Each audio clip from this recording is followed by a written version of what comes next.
একেবারে প্রত্যেক মাহফিলে আমি দেখছি তার, এই যে আমি যখনই এসে বসছি আমার নজরে প্রথম সামনে ওই ছেলেটা পড়তো। পরে একদিন আমি ইচ্ছা করে তারা ডাক দিছে, দিয়া বললাম মাহফিল শেষে যে বাবা এদিকে আসো, তোমার এদিকে সবসময় দেখি আমার সামনে কত, কই থেকে আইও, তোমার বাড়ি কই, কি করো তুমি? ছেলেটা বলতেছে যে আমার বাড়ি বানিয়াচং, শায়েস্তাগঞ্জ। বানিয়াচং বাংলাদেশের সবচেয়ে বড় গ্রামের নাম হলো বানিয়াচং। পরে হে কইল যে হুজুর আমি ঘাস কাটি, মানে ঘাস কাইটা ঘাস বিক্রি করি, এই আমার এই সামান্য কাজ, আমার আর কিছু নেই। তাই বললাম তুমি সব মাহফিলে আসো কেমনে, তাহলে ঘাস কাটো সারাদিনে কষ্ট করে, এই গাড়ি ভাড়াটা কেমনে পাও? তো বলতেছে হুজুর আমি যখনই কোনো পোস্টার দেখি আপনার, তো আমি এই 10 টাকা 5 টাকা 2 টাকা জমাই, ওই কয়েকদিনের ঘাসের টাকা ওইটা মিলাইয়া তো এরপরে আসি ওয়াজ শুনতে, আবার যাই, ফিরে যাই। তাই বললাম মাশাআল্লাহ। তো আরো 2-1 লাইন কথা বললে কইলাম আচ্ছা ঠিক আছে বাবা, আর কিছু কইবানি? ওই ছেলেরে আমি এমনি বলছি। ওই বললো যে হুজুর আমার একটা স্বপ্ন আছে, জীবনের আশা আছে। স্বাভাবিক ছেলেটা বলতেছে যে আমার একটা ইচ্ছা, আমি সবসময় 10-20 টাকা করে জমাইতেছি, আল্লাহ যদি আমার একদিন তৌফিক দেয় আপনার একদিন ওয়াজে দাওয়াত দিমু, আমাকে বাইক দিমু আমাকে এলাকা। পরে আমি কইলাম যে ড্রাইভারে কইলাম অক্ষণ গাড়ি থামো, অক্ষণ হের ওয়াজের ডেট দাও। পরে নিজে ডেট দেখা পরে আমি বললাম ধরো তোমার ডেট দিলাম আর সাঁদাও দিলাম, মানে মাহফিলের বাবদ আমি আমার থেকে কিছু টাকা, যত টাকাই হোক দিছি আমি, দিয়া বলছি ধরো দিলাম, আর হাদিয়া ওয়াজের টেহা লাগতো না কিছুই, ধরো আমি তোমার আরো দিব, আরো টাকা, অসুবিধা নাই। আর তুমি ওয়াজের আয়োজন করো, ওয়াজ হোক জিডেই হোক, তোমার ঘরে হোক উডানে হোক, আমি যাবো। এরপরে আমি গেলাম গত বছর এই বানিয়াচং তার মাহফিলে গিয়া দেখি ওই উপজেলার সবচেয়ে বড় হাই স্কুল মাঠে মাহফিল। একেবারে যদি কম হইয়া থাকে লোক, আমাকে 20,000 লোক, মানে আমি সত্যি করে স্টেজের মধ্যে যদি আলেম কম হইয়া থাকে 3 থেকে 400 আলেম স্টেজে, এই স্টেজের ওই থেকে ওই পর্যন্ত বড় বড় আলেম, বড় বড় হুজুর, গুলা কি জিন না মানুষ, আল্লাহ। আমি বললাম জুবাইর এটা কি, কার মাহফিল, কোনটা এটা? কয় হুজুর আমার যেটা ডেট দিয়েছেন এইটা। আমি তো পরে হুজুর আমি বলছি আমার মাহফিল আর আমার হাতে নাই, এরাই সবাই মিললে এই মাহফিল এটা এত বড় করে দিচ্ছে। এক ঘাস কাটুন না, আমরা মানুষের তো তিরস্কার করেও বলি যে বেটা ঘাস দিয়ে কাটো, কিন্তু ওই ঘাস কাটুন নেই। এত আলেম, সব আলেম। আমি অনেককে জিজ্ঞাসা করছি, খেলাফত মজলিসের যে দেওয়াল গরিমার কাছে খেলাফত মজলিসের যিনি আমির সারা বাংলাদেশে, ওনার বাড়ি ওই বানিয়েছে, হুজুরও ছিল। মৌলানা নাসিরউদ্দিন আনসারি সাহেব ওয়াজ করে যে উনিও ছিল। আমি বললাম তো আপনারা আমরা আসলে চাইতে আইছি কারবারটা যে তার দাওয়াতে আইলেন কেমন? এই জন্য বলার উদ্দেশ্য হইটা, প্রিয় ভাই, কিশোর নওজোয়ান সোহবত সান্নিধ্য, এই আসা যাওয়া নজর, এর বরকত আছে, 2-4 লাইন পণ্ডিতি কথা আমরা সবাই জানি ভাইয়া, তোমরাও জানো, কিন্তু জিন্দেগিটা পরিবর্তন হওয়া দরকার। মালুমাত আছে অনেকের, ইলম নাই সবার, অর্থাৎ কিছু বিষয় জানে এটা সবাই, কিন্তু আমলের সাথে ইলম বলা হয় যা আমলে পরিণত হয়। এজন্য উর্দু কিতাবে আমি পড়ছি, বুজুর্গানে দ্বীন বলে কোরআন হচ্ছে ইলম, মুহাম্মদ আরবি সাল্লাল্লাহু আলাইহি সাল্লামের একটা সুন্নাত হচ্ছে আমল। অর্থাৎ কোরআন যা বলতে চায়, যা শুনাইতে চায়, যেভাবে গড়তে চায়, আল্লাহ তাআলা যা চেয়েছেন তার বান্দার কাছ থেকে, মুহাম্মদ আরবি সাল্লাল্লাহু আলাইহি সাল্লামের জিন্দেগি তার পুরা প্র্যাকটিক্যাল নমুনা এটা। এই জন্য দোস্ত, সবার কাছে আজকে একটা ছোট্ট নসিহত, প্রত্যেকেই কোনো না কোনো আলেমের সাথে, আল্লাহওয়ালা মুত্তাকি আলেমের সাথে সম্পর্ক করে। যুবক হোক, বৃদ্ধ হোক, হুজুর হোক, পাবলিক হোক, শাইখুল হাদিস হোক, শাইখুল মাশায়েখ হোক, কোন আল্লাহওয়ালার সুহবত থেকে কেউই মুস্তাগনি অমুখাপেক্ষী হওয়ার সুযোগ নেই। সুযোগ নেই। এটা উচিত। তাহলে কাজে বরকত হয়, খেদমতে বরকত হয়, ইলমে আমলে বরকত হয়, জিন্দেগিটা আখিরাতওয়ালা হয়, আখিরাতওয়ালা হয়। কোরআনুল কারীমের মধ্যে আছে আল্লাহ তাআলা বলছেন, আল আখিল্লাউ ইয়াওমাইদিন বা'দুহুম লিবা'দিন আদুউন ইল্লাল মুত্তাকিন। কিয়ামতের দিন দুনিয়ার সকল বন্ধুরা একে অপরের শত্রু হয়ে যাবে, শুধুমাত্র মুত্তাকি যারা, তাকওয়ার জন্য একজন আরেকজনকে গুনাহ থেকে বাঁচাইবার ক্ষেত্রে, ইবাদত আমলের উপরে চালাইবার ক্ষেত্রে বন্ধুত্ব ছিল, এই মানুষগুলো কিয়ামতের দিনও হাসরে মিজানে ফুলসিরাতেও বন্ধুই থাকবে। কোরআন শরীফের আয়াত। কোরআনুল কারীমের মধ্যে আছে আল্লাহ তাআলা বলছেন, অসৎ বন্ধুর কারণে, চরিত্রহীন বন্ধুর কারণে, নাফরমান বন্ধুর কারণে মানুষ হাসরের ময়দানে নিজের আঙ্গুল আফসুস করতে করতে দাঁত দিয়া কামড়াইতে থাকে। ইয়াউমা ইয়াআদ্দু যালিমু আলা ইয়াদাইহি। আল্লাহ বলেন নাফরমান পাপী নিজের দাঁত দিয়ে আঙ্গুল কামড়াবে আর আফসুস করবে।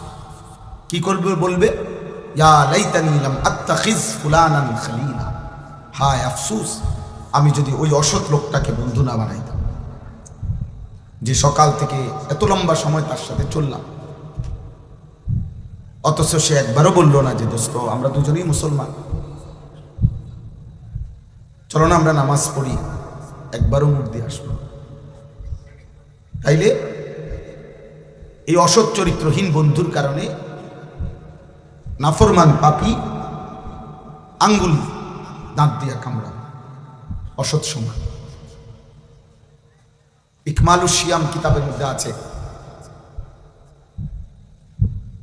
এই সোহবত সান্নিধ্য, কোনো জায়গার মধ্যে যদি পায়খানা লাগে, একটু পায়খানাই লাগছে কোনখানে, এটা দুর্গন্ধ শুধু ওই জায়গাটাতে না, বরং বাতাসের মধ্যে পর্যন্ত দুর্গন্ধ ছড়িয়ে যায়, ফলে অন্য মানুষ নাকে লাগে দুর্গন্ধ। মানুষ তখন বলে, কি রে এখানে কোথাও দুর্গন্ধ?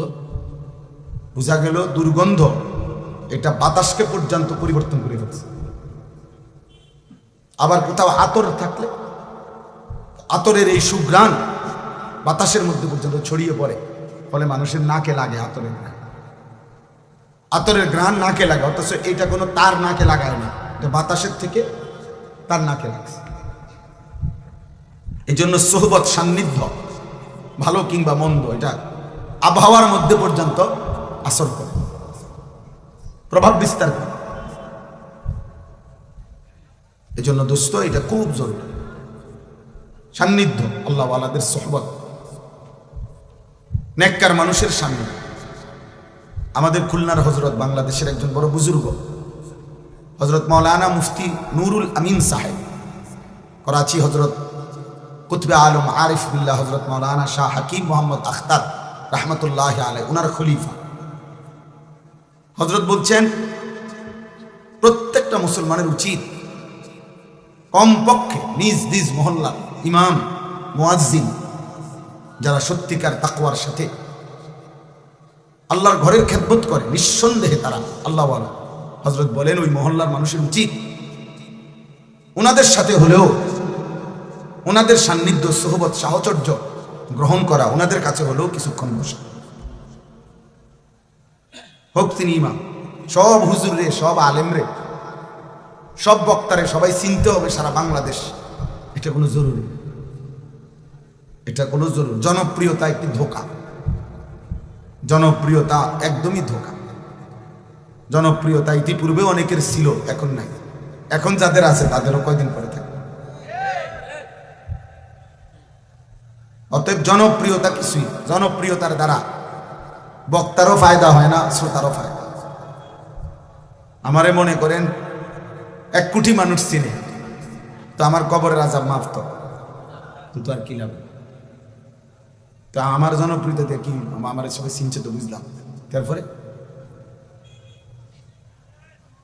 10 কোটি মানুষ চিনলে আমার কবরের আযাব মাফ, তো তোর লাভ হলো কি? তা আমি আর এই জনপ্রিয়তা দিয়ে কি করবো? ঘাস কাটবো? আবার দেখেন, আমারে চিনে মনে করেন 1 কোটি মানুষ আমারে চেনে, এতে আপনার কি লাভ?